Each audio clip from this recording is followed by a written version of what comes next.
I think most of us agree that large-scale computing and AI increasingly is important for progress in science and society and economy, but it also largely increases the energy demands, which leads to great challenges in sustainability.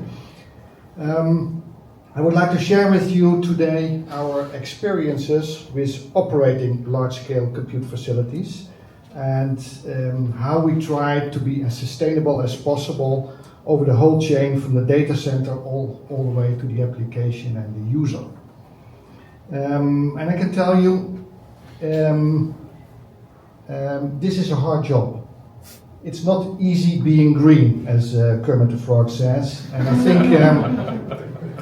think new approaches are absolutely required. So I think this meeting today, I think it's very timely and very relevant. I work at SURF. SURF is an ICT cooperative of all research and education in the Netherlands, and we provide services. And one of the most well-known services of SURF is our flagship compute system, which is a national compute facility for research in the Netherlands. It's called Snellius. I think it's the largest system in the Netherlands for scientific computing. So we call it a large system, but it's small compared, of course, to what hyperscalers today do. This is in the order of megawatts, one to a few. It's not like 100 megawatts, but it's a megawatt for a single system. And it has close to 250,000 cores. It's used by more than 3,000 researchers on a daily basis. And it contains a lot of CPUs and also quite some GPUs. We will also deploy and build an AI factory, one among many that are currently being deployed in Europe, funded by EuroHPC and the European Commission. So the Dutch AI factory is first a large-scale AI facility. So it will be loaded with GPUs and hopefully also with some experimental AI chips that are more specialized and more energy efficient for both can be inferencing or training. It will be a facility around between 2 and 3 megawatts, located in the province of Groningen and targeted to a wide variety of users, from SMEs and startups or research and education and also the public sector. We do that together with partners, the AI for the Netherlands Coalition, TNO, Samenwerking Noord, and SURF. And I think it's important also to understand this is not just a facility, it also comes with a large expertise center of close to 40 FTEs, which will be supporting all users on a daily basis in using this facility as efficient as possible. And for me, efficient is also sustainable. Well, before I go into the details of what we do on a daily basis to be as sustainable as possible, I'd like to share with you some experience and some pictures I have. I was attending a conference last week in the United States on supercomputing. It's a big conference, more than 60,000 attendees, and also a large exhibition and show floor. And I'll share some pictures from that. The first picture I will show that normally this conference is all about systems and chips and software, etc. And I haven't been there for 3 years. And this year, I think 30 to 40% was all about cooling and also about vendors that are really cooling only. So you see here, it's not small pipes, it's big pipes. This picture is a CDU of 2 megawatts, which you just put in your data center. It's of course for hyperscalers like Google who can use these things. So it's all about cooling. Some people even say, well, it's like if I'm in a plumbing conference instead of a supercomputing conference, because there were even vendors who were just selling pipes. So it's very strange for a computing conference, but it's true. Of course, what everybody knows, but what you could see also there is that the power density per rack increases dramatically. This is a slide. I'm not sure if you can see it, but I can read it for you. This was an exhibition of El Capitan. It's the largest public compute facility in the world.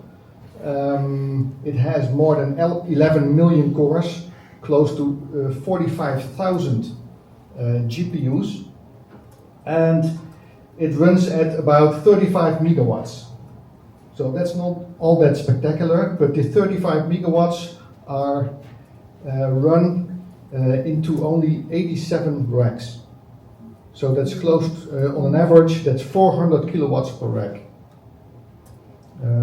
So that's, of course, has great cooling demands. And as Stijn also mentioned, there's already announcements, and there was already something about 1 megawatts per rack. And it's not only insurance-wise, it's also the weight.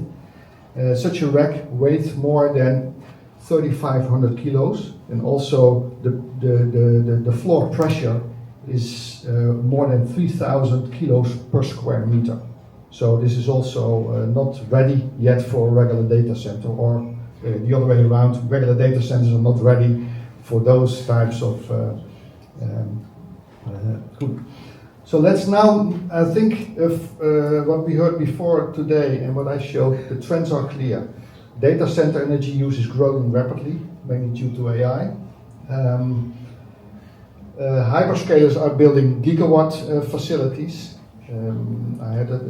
And it's amazing, in particular in the United States, how fast they build.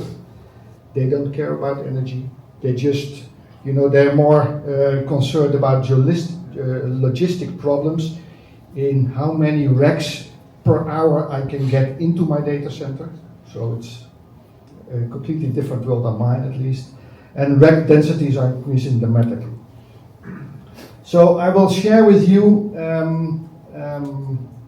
all the different aspects of running a compute facility, from the energy source, from the data center, from the IT hardware, IT use, application, user perspective, what we can do. So on the energy source, of course, you can look at as much as renewable energy as possible. On the data center level, it's all about cooling and effectiveness of cooling. You can make various choices on IT hardware. Also in the IT use, the actually running of the applications, you can do a lot about energy savings. I will tell you about it. Also the application level and also the user level, in particular user awareness. So make people aware how much energy they use for the computations they do. So I will zoom into 4 aspects: the data center, the IT hardware, the IT use, and the user. Let's start with the selection of energy efficient hardware. What we do is select the best performance per watt chips. And this can be, of course, general purpose chips, which you can buy from NVIDIA or AMD or otherwise, but also specialized chips, which are, and I think also that's one road to the future, in particular for AI, that you look at specific chips which can do one thing very well, for example, inferencing or training, and which are much better, have a much better performance per watt. So that's what we do. What's also, I think, is interesting to share is that we use, as much as you can, a TCO approach. So we make, if we do a procurement for the hardware, we add the capex, so the amount of investment money together with the energy budget. So for example, we estimate a 50 million investment for a new system, and we add a 15 million energy budget to that. So the vendor can optimize. And they have a great incentive to push forward energy efficient chips, because the lower the energy bill, the higher the capex is, which is of course their revenue and not the revenue of the energy company. So that's really helpful.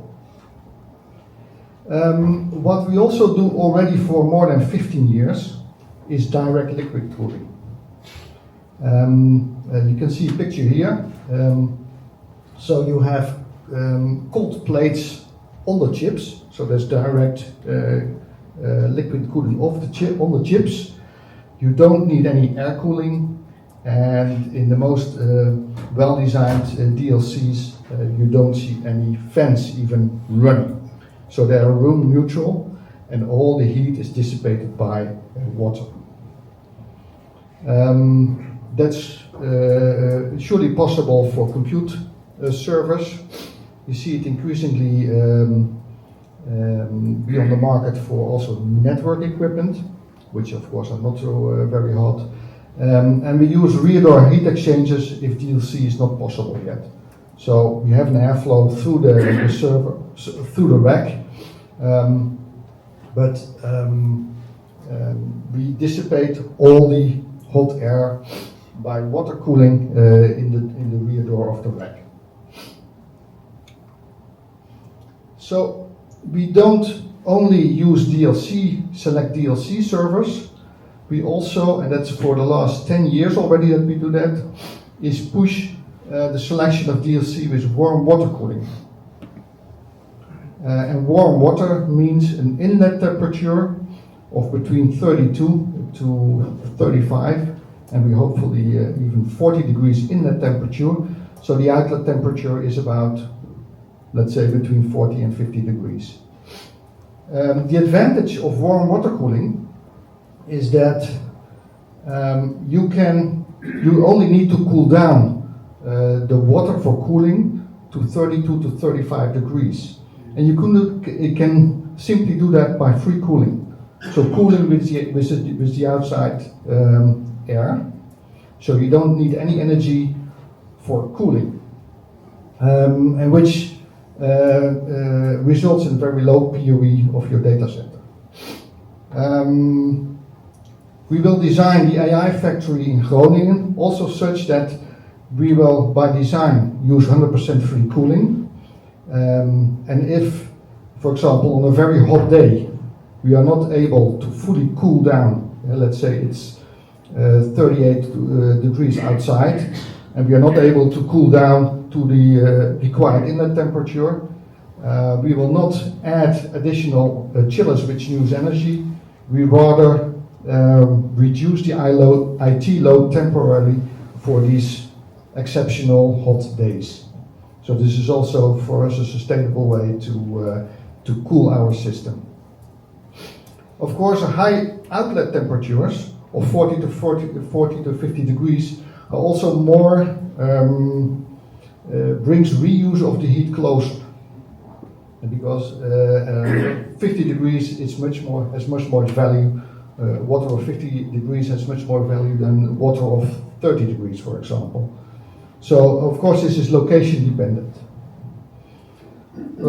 Finally, what we do is we look at reducing electricity redundancy. So for all the compute servers, it doesn't matter if there's no backup for that. We can live with that. We only invest in redundancy for essential system components, such as the management and the storage, so that we don't have any losses for UPSs, for example. So let's move to energy system optimization. We do that at 3 levels, and I will go through them. First, you need to know what parts of your system are using how much electricity. Secondly, we look at the applications itself.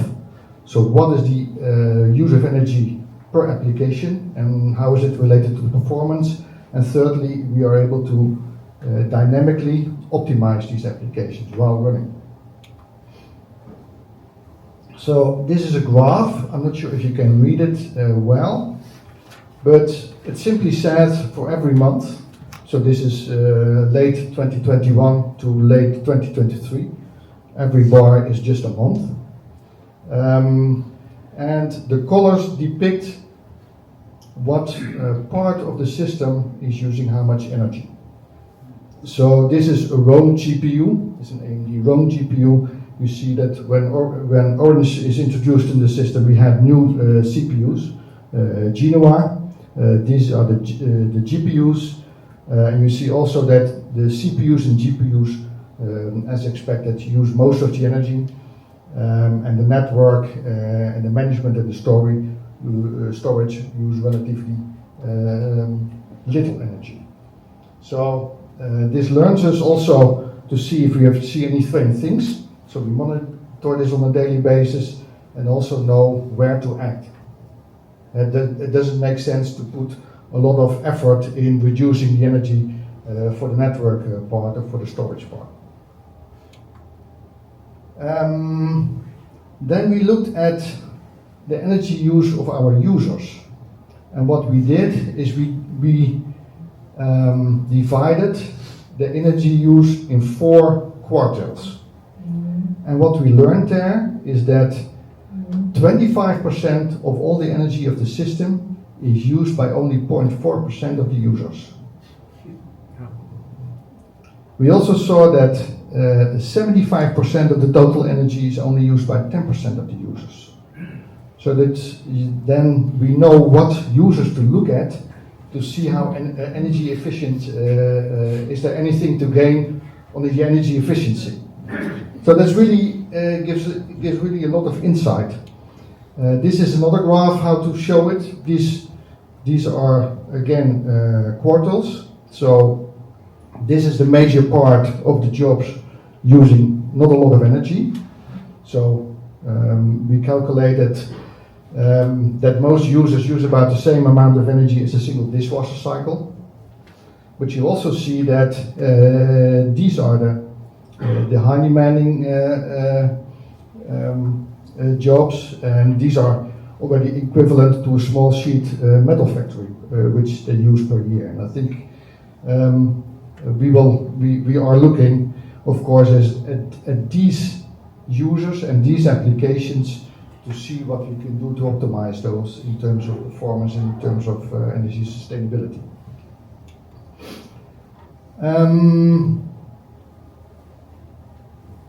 This slide is about minimizing energy to solution. I think it's also a fantastic idea. We started experiments more than 7 years ago already to explore if reducing the frequency of the processor, what impact of reducing the frequency of the processor and the energy use of the processor had on the time to solution of a job. And we found out that, for example, memory intensive applications don't have a large demand continuously on the CPU. So by reducing the frequency of the chip, it had almost no impact on the time to solution. So you save energy by reducing the frequency of the chip, and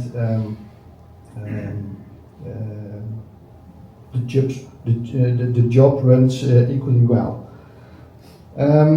So we are now using a more commercial tool born out of another HPC center in Barcelona, where you just saw a nice picture of.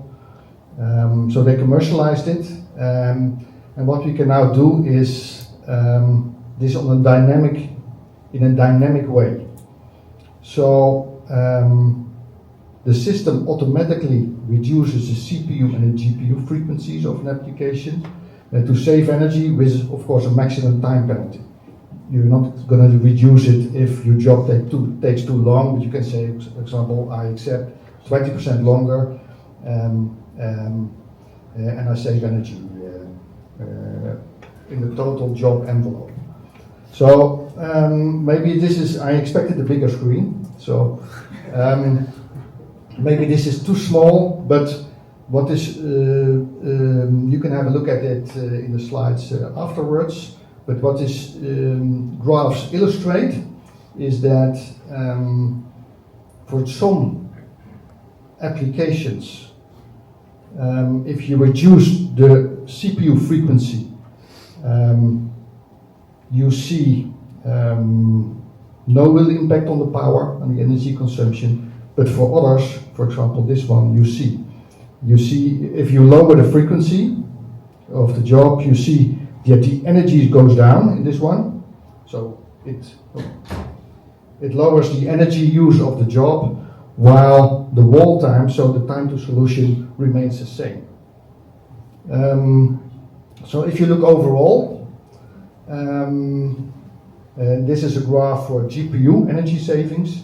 For many applications, including TensorFlow and PyTorch, which are AI specific, we can reduce between 20 and 30% of energy, just dynamically on the fly. So this is really helpful a way of running a system. Then finally, energy dashboard for users. I think it's very important that we make users aware of the amounts of energy they use, and they become more, they also find incentives to do so. So this is an example of a dashboard. I will zoom into some aspects of it.